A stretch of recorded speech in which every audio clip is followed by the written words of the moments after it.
Өлкөдө анын ичинде Ош шаарында биринчи жолу жүрөк кан өпкөсүн айлантуучу медициналык ыкмаларды колдонуп, жүрөккө операция жасоо үчүн дарыгерлер көп убакыт окуудан өтүп даярданышкан. Бул операция Россиядан келген дарыгерлер менен Ош облустук клиникасынын дарыгерлери тажрыйба алмашуу максатында атайын келишимдин негизинде жасашкан.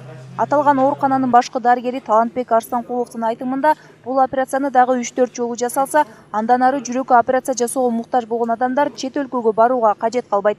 Көзгө көрүнө турган аябай чоң мындай татаал операцияны жакшы аяктап, ийгиликтүү аяктап, мынтип ийгиликке жетишип атабыз. Эң негизги максат ушундай татаал, заманбап, башка өлкөлөрдө тилекке каршы көпчүлүк ушундай операцияларды биздин жарандар сыртка, башка өлкөлөргө барып операция кылып келет. Эми эң негизги максат ошондой операцияларды акырындык менен болсо дагы биз ушул өзүбүздүн жарандарга биздин мамлекеттик мекемелерде, биздин Кыргызстанда жардам көрсөтүүгө шарт түзүшүбүз керек.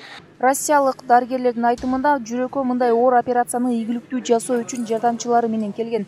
Жүрөктү токтотпой туруп, оорудан арылтуу ыкмасы Азия өлкөлөрүнө эми гана жайылып колдонула баштады. Я был приглашен в эти стены в городе. Бул операцияны иш жүзүнө ашыруу үчүн атайын бул жактагы дарыгер кесиптештердин чакыруусу менен келдик. Бул операция Европа өлкөлөрүндө 2002 жылы эле жасалып баштаган. Биринчи жолу Франциянын белгилүү хирург дарыгери тарабынан сунушталган. Ал эми Азия өлкөлөрүндө бул операция эми гана өнүгүп келе жатат. Ал эми жүрөккө уникалдуу операция жасоо Кыргызстанда, анын ичинен Ош шаарында болуп жаткандыгын билдим. Распространена в Европе, в Соединенных Штатах Америки. Бул ирет мындай оор операцияны 86 жаштагы Салы Каримовго жасалды. Операция жамбаш муун аркылуу жүрөктү токтотпой жасашкан. Бул ыкманын уникалдуулугу пациент ооруканада өткөргөн мөөнөтүн азайтып, айыгып кетүүсү жеңил болот. Азыркы учурда бейтап палатасына сүйүлүп жатат. Бул операциянын өзгөчөлүгү бул клапанды алмаштырыш үчүн эч кандай наркоз берилбейт, чоң кесилип жасалбайт.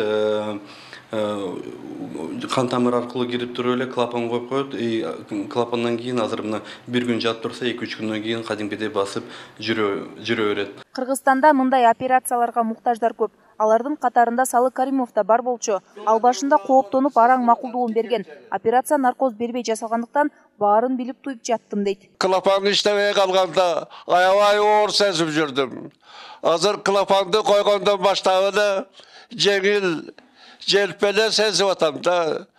Жүрөгүм как будто эч кандай ооруга эч нерсеге душар болбогондой эле сезип атам азыр ушул моментте да.